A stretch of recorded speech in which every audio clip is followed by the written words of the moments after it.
The exhibition's called 20, Art in the Time of Democracy.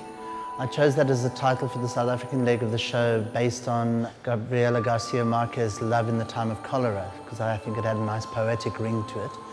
And for me, it was about making a slice of life in South Africa over the last 20 years. It was in Appalachian State University in North Carolina for 6 months. They had more than 10,000 visitors come through the show. The idea was that the show would come back and a selection would go to China.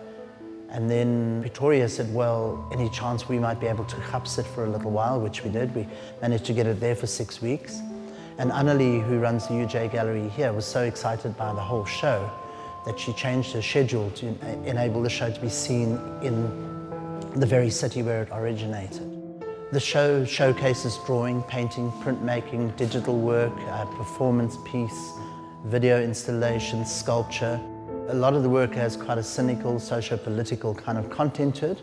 And there's a lot of work that is just about the strides that South Africa has taken as a democracy to be able to be where we are with minimal bloodshed within our kind of context. And no better reflected than in the works of the artists that were selected.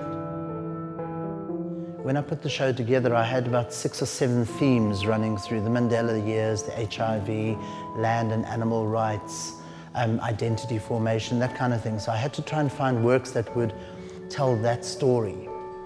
And that to me was the important thing about it, was telling the South African story. And that was in fact what really blew the Americans away, more than the high quality of the imagery, but the stories that these works told. I was invited about 2.5 years ago to go to New York and meet other professors and academics in art history from different countries. And one of the people that I met was Professor Ding Ning from Peking University. He actually contacted me the following year to ask if I would be interested in putting together the exhibition for the Beijing Biennale, as they had never had an exhibition from Africa.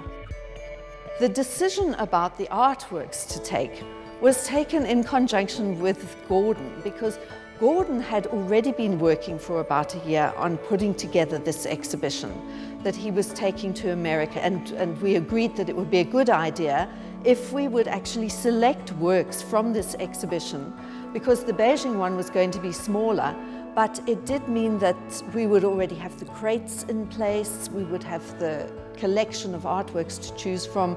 I wanted them to in Beijing to see that we could do all sorts of different media we could deal with and content and everything. I wanted it also to reflect the current state of South Africa in quite a critical way. However, our final selection was censored by the Chinese. They didn't want anything political.